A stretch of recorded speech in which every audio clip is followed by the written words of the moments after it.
Good afternoon. Welcome to the regularly scheduled meeting of the Oklahoma City Board of Adjustment for June 7th, 2018. I'm going to call the meeting to order. If you would, please turn your cell phones to silent. If you'd like to be heard on an item today and you haven't filled one of these out and you're not an applicant, these little sheets of paper are available out on the front table. Feel free to fill one of those out and give that to Cindy up here at the front, and we'll call you at the appropriate time.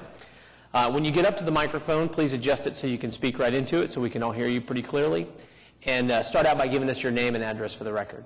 And so with that, our first order of business is to receive the minutes of the May 17th, 2018 meeting, and I understand we have one change we need to make.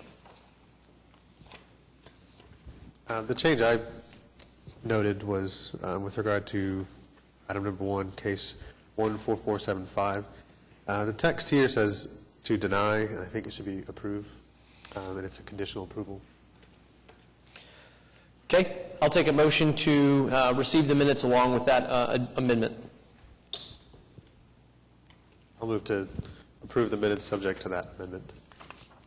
I'll second it. I have a motion and a second to receive the minutes of the May 17, 2018 meeting. Please cast your votes. And the minutes are received with that amendment change. Next order of business are continuance or withdrawal requests, and I think we have two. Yes, we have item number 7, case number 14491, requesting to defer that to the July 5th, 2018 meeting. Is there anyone here? I had somebody, Mr. Kirk, did you want to be heard on this matter? Mr. Chairman, Ben Kirk, 105 North Hudson, Suite 1000. I didn't know what was going to happen today with regard, because I was unclear about the reason for the staff wanting to pass it, but I understand now after talking with the clerk. So no objection to the continuance? No objection. Okay. If there's no objection, I'll take a motion on that item. Move to continue. Second. I have a motion and a second to continue case number 14491 to July the 5th. Please cast your votes, please. The application is continued. We have item number 2, case number 14480, requesting to continue to the July 5th meeting. Again, that's item number 2, case 14480. Is there anyone that wanted to be heard on that matter today? If not, I'll take a motion on the continuance. I'll move to continue it. I'll second. I have a motion and a second to continue case number 14480 to the July 5th, 2018 meeting. Please cast your votes. The application is continued.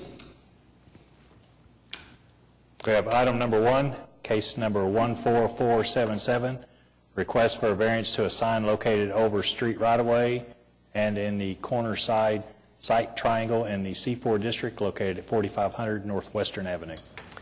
Applicant present? Hello, Tommy Liu, 4500 Northwestern Avenue, requesting to use the sign to update the technology. We're using same size, same square footage, and as you can see, want to update it to the electronic.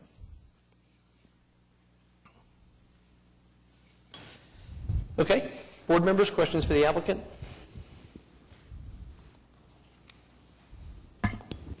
If none, is there anybody else that want to be heard on this matter today?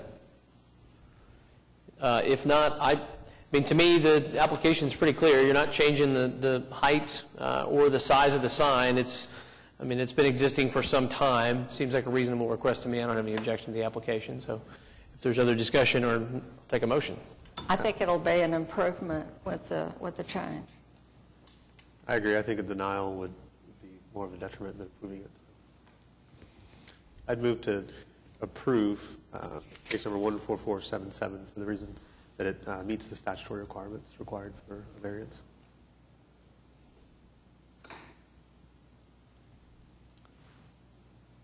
I'll second it. I have a motion and a second to approve the variance for case number 14477. Please cast your votes, please. And the application is approved. Thank you. Thank you. Item number 3, case number 14489, request for a variance to the required number of parking spaces in the I-2 Moderate Industrial District located at 823 North Villa Avenue. Applicant present?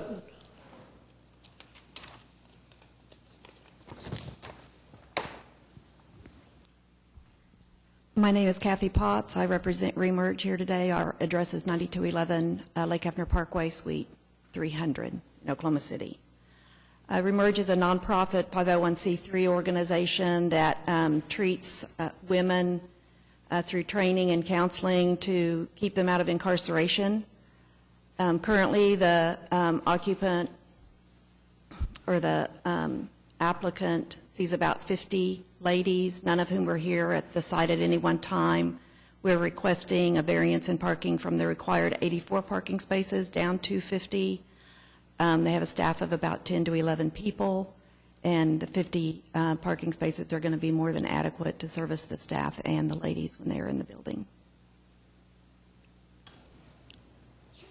One of the things that is a difference between, I think, an applicant's view and what unfortunately has to be our view of cases like this is that applicants look at their use. Right? And they say, so we don't intend to use this because the people that come to our facility today are going to come by mass transit or by bike, or they're going to walk from a neighborhood or whatever. The variance runs with the land, essentially in perpetuity. And so we're always concerned with what might happen later.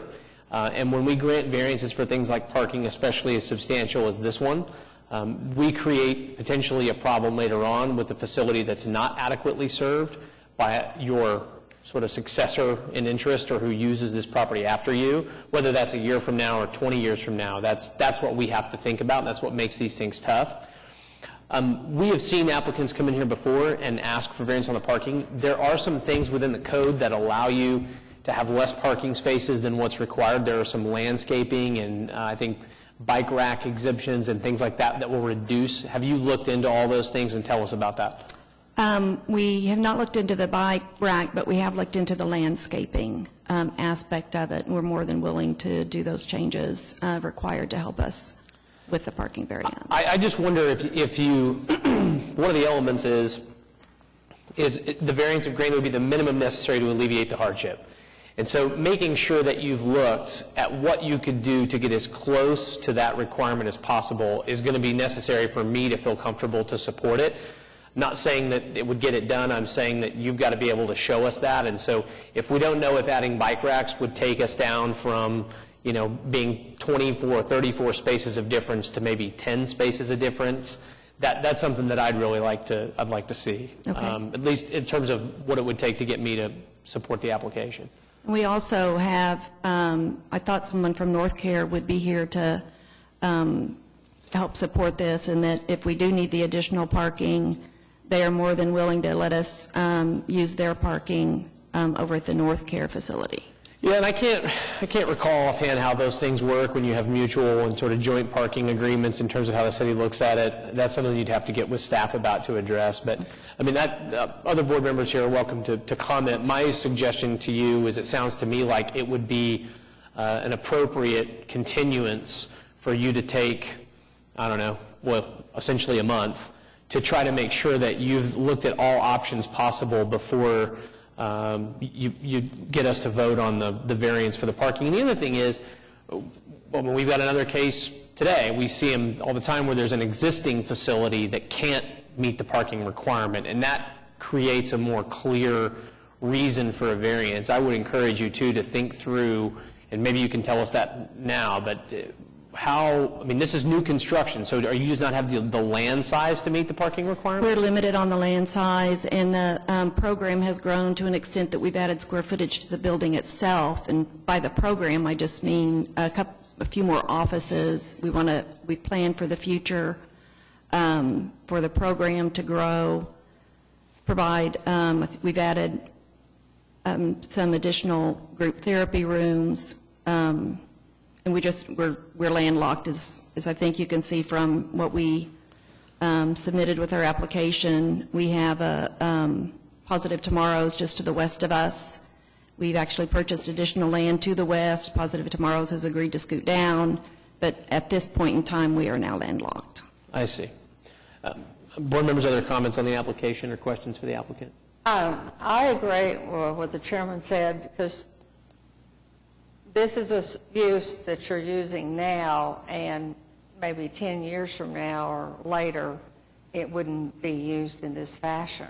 And you are required to have 84 spaces, and you think 50 is more than adequate. That is a significant number of spaces.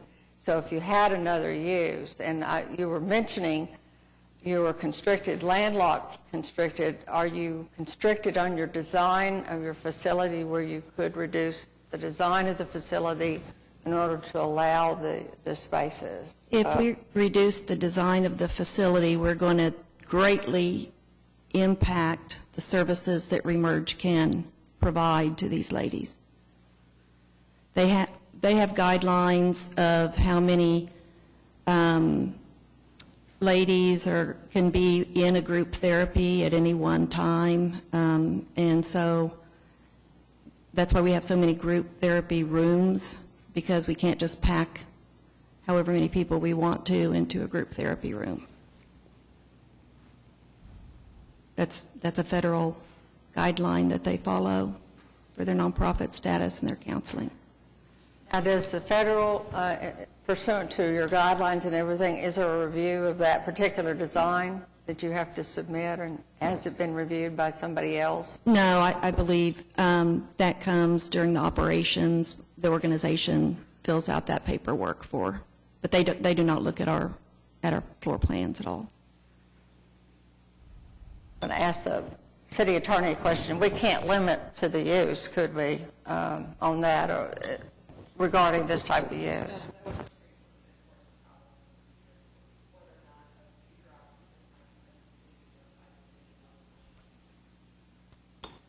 We could limit as to the zoning, though, if we were to do that. Thank you. Board members, other comments or feedback? I think a continuance is the appropriate action here. I really do. And again, what you need to show us is that through looking at the code, and certainly city staff can give you some direction there, how close can you get? What other things could be done to try to reduce the discrepancy between what's allowed and the variance you're seeking? 34 spaces, as Ms. Lewis articulated, is pretty extreme. So I think you're going to want to be able to show you're getting as close as you can before that. So. Okay, then I request that we postpone to July. Next meeting would be July the 5th. Is that acceptable, or you want to postpone further? I think that would be fine. Okay. If there's no other discussion, I'll take a motion. I'll move to continue it. Second. I have a motion and a second to continue case number 14489 to the July 5th, 2018 meeting. Please cast your votes. And your application is continued. Thank you very much. Thank you.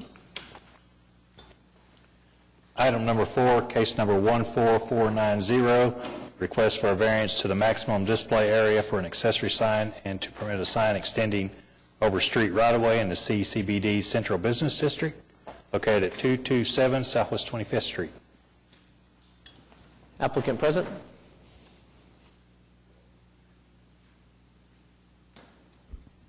Byron Morris, 330 West Gray in Norman.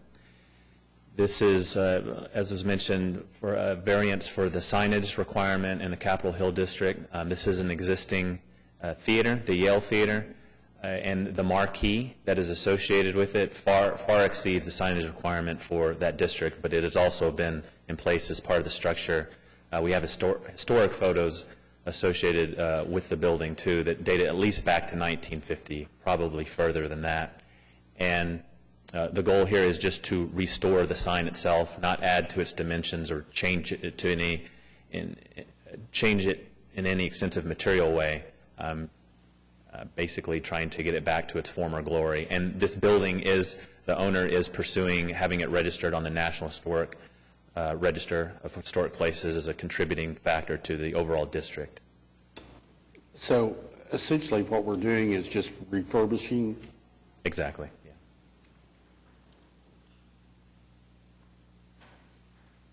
Board members, other questions? As the memo said, you did receive approval and recommendation that this board adopt this variance. Is that correct, from the Urban Design Commission? That is correct, yes. And there was some time since you all met. It was last September, is that correct? Yes, and just the delay in that was that in the meantime, The owner wanted to revise the interior layout, so we had to go through that process and then resubmit for permit. And I listened to that hearing, and I did go out to the location, and the rendition is a very admirable venture. I think it'll be beautiful once it's completed, and I believe the Commission requested that we approve a variance from the maximum displaced surface area provisions of the sign regulations of the Urban Design Overlay District. Is that correct? That's correct, yes. Okay. More questions? I think it's a great idea and a great use of the variance code to meet something that clearly fits all the unique aspects of something that would merit a variance. So I certainly support the application. Is there anyone else who wants to be heard on this matter today? If not, I'll take a motion. I'd move approval of the variance. Second. I have a motion and a second to approve case number 14490, to approve the variance for case 14490. Please cast your votes. And your application is approved. Good luck. Thank you. Item number 5, case number 14492, request for a variance to the minimum 25-foot side yard setback for an accessory structure in the RA single-family 1-acre rural residential district located at 15107 West Lake Drive. Elaine Hayes, 15107 Westlake Drive, Piedmont, Oklahoma. I'm needing to have a variance because I'm landlocked, and it goes over top my lateral lines if I put in my outbuilding, where if I get that 10 feet closer to my neighbor, which they did agree that that was fine with them, then I'd be able to put my building up. 2 questions. Yes. How big is the building? 20 by 30, which would be 600 feet. Okay. Second question, if we were to move the building 5 feet to the south, would that go over the lateral Right over lines? my lateral lines. Right over your Because I lateral. got one that runs right down there. Okay. Because I even went out and we measured. I mean, we really measured to see as close as we could get. Okay. So you've moved it as far as you can? As far as we can, yes, sir. Okay. Board members, other questions for the applicant? No, it'll be pretty close to your neighbors. That's Yeah, and they agreed that that was fine with them. They have no problem with it. They even sent a letter. Well, I noticed there were accessories all the way through the neighborhood. And Yeah, exactly. And you all don't have fencing or anything like that. Right. So it's all open. Pretty much open. And, there are fences, but they're 4-foot chain link fences. And we kind of live out in a rural area, but it's as far northwest as you probably can go in Oklahoma City limits. But you're claiming the hardship and peculiarity is because you were annexed, and at the time. Exactly. Yes, You ma'am. had those lines in place, and now you Yes, have ma'am. no availability of having it No, ma'am. anywhere else. And you've mapped it out everywhere Yes, else. we have. We've tried everything. I don't have, I think she's established the statutory requisites. I don't think the sizes is excessive in the location. Although favorable,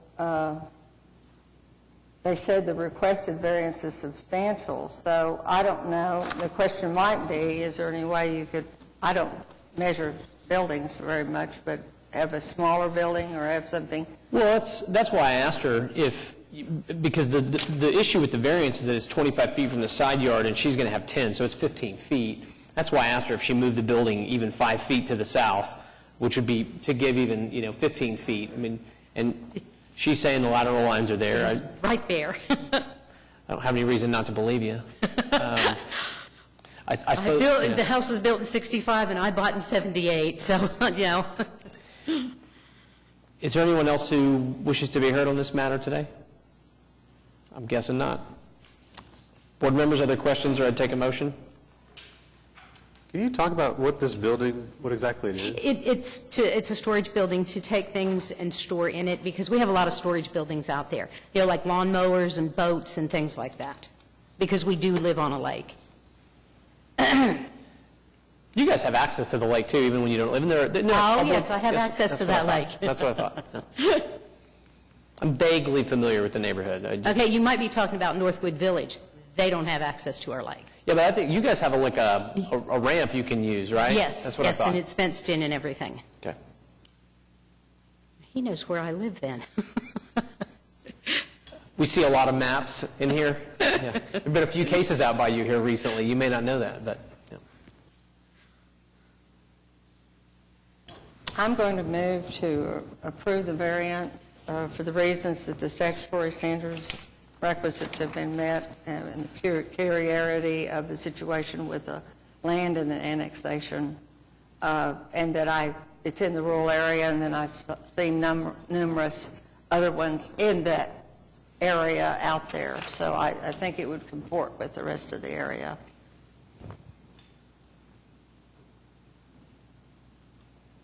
I'll second it. I have a motion and a second to approve the variance for case number 14492. Please cast your votes, please. The application is approved. Okay, thank you. Thank you. Item number 6, case number 14493, request for a variance to the required number of parking spaces and to permit maneuvering on street right-of-way in the C4 General Commercial District located at 2501 Southwestern Avenue.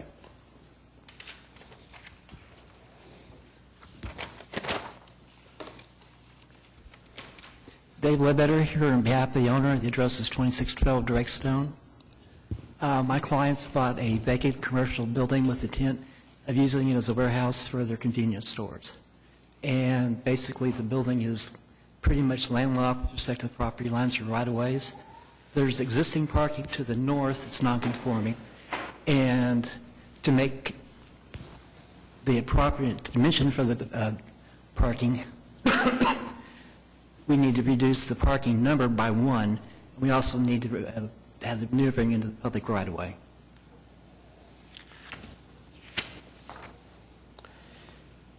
So the warehouse requires 8 parking spaces. Yes, sir. So you're technically 1 short. Correct.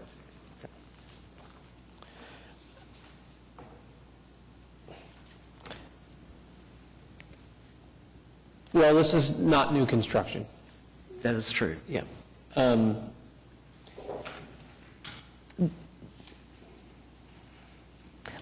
This is a challenge. So the staff essentially lists under unfavorable considerations that remembering that this could be a C4, it could be basically about anything from a commercial context perspective.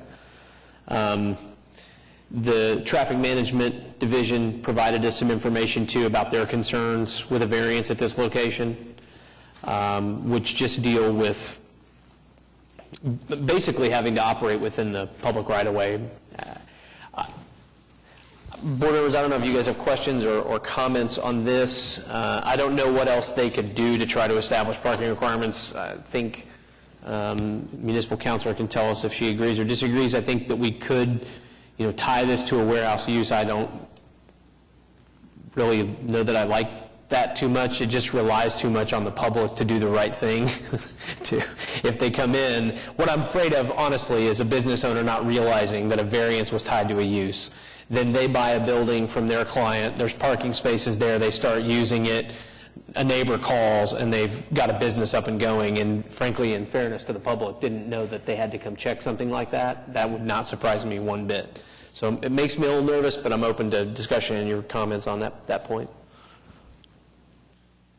I fear that, again, that when you tie it to use, like I would defer as you've asked the municipal council's office to speak, that is problematic in itself, as we discussed in the earlier application. While it's permitted, it does create some potential enforcement issues. Maneuverability out there is very, very limited, and then you have to, in order to maneuver, you have, the way it was built, I walked around it, you have to go into the right-of-way, right? And yes, ma'am. You wouldn't be able to operate anything if you There's weren't. no other options. How long have you owned this? They bought it the year previous. The last use, which was non-conforming, was an unlicensed nightclub, believe it or not. The last use that was, I'll say, legal was as built as a grocery meat market in the 40s for the Keystert family. And I believe that closed in the 90s. And this is where I'm torn. So our choices here essentially are to have a deactivated corner, or a corner that's activated with something that's C4 that doesn't have adequate parking, or we allow a warehouse use, which we're only one parking space short on, which I'll go so far as to say is not a substantial variance, and it activates the corner, but we're tying something to use that, down the road could create a problem. That's a bad spot for me to be in. Well, say we were to sell the property and intended to use it for an office, that would require over 38 spaces, so it's obviously non-conforming.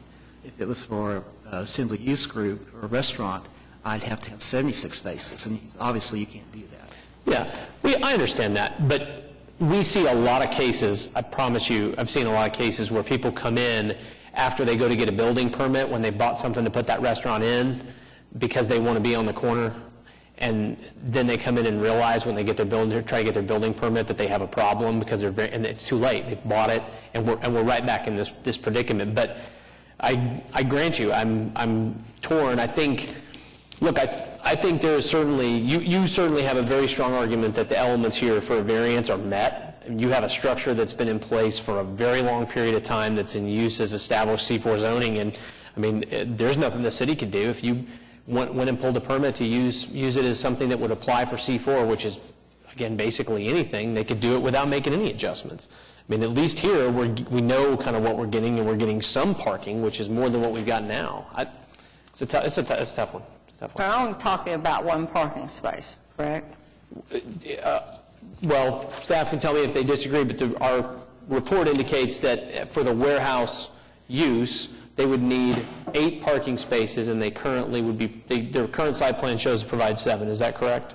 That's correct. So, I think that we've dealt with something similar that was on further down on Western. I think parts of Western, when they were built peculiarly, were constructed, making it difficult from time to time, but buildings are there, and I think it should have, I think this would be a use, and as he pointed out, the applicant pointed out, it's unlikely anything else will be moving in there, any other type of use. So I would support, I think he's established peculiarity in the requisites, the statutory requisites. I would move to approve the variance. I did have one comment here from remarking on the traffic division's comments where it says there appears to be sufficient space for parallel parking next to the building. You're right on that. But say the parallel parking, I assume it's to the west. I can put parallel parking there, but I have no legal maneuvering ability to get out of that space because of the right-of-way and the alley belongs to other parties.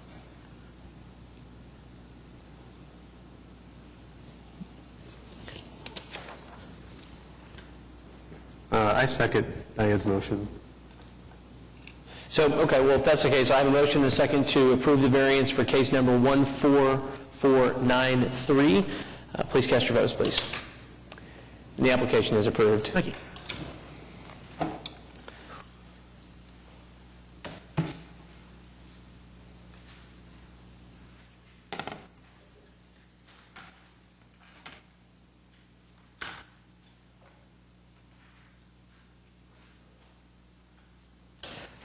That is our last item. So we'll move on to additional items on the agenda, which would be communication and reports. Does anybody have one of those? Seeing none, there's no citizens here to be heard. No other business. Take a motion to adjourn. Move to adjourn. Second. Motion is second. We're adjourned.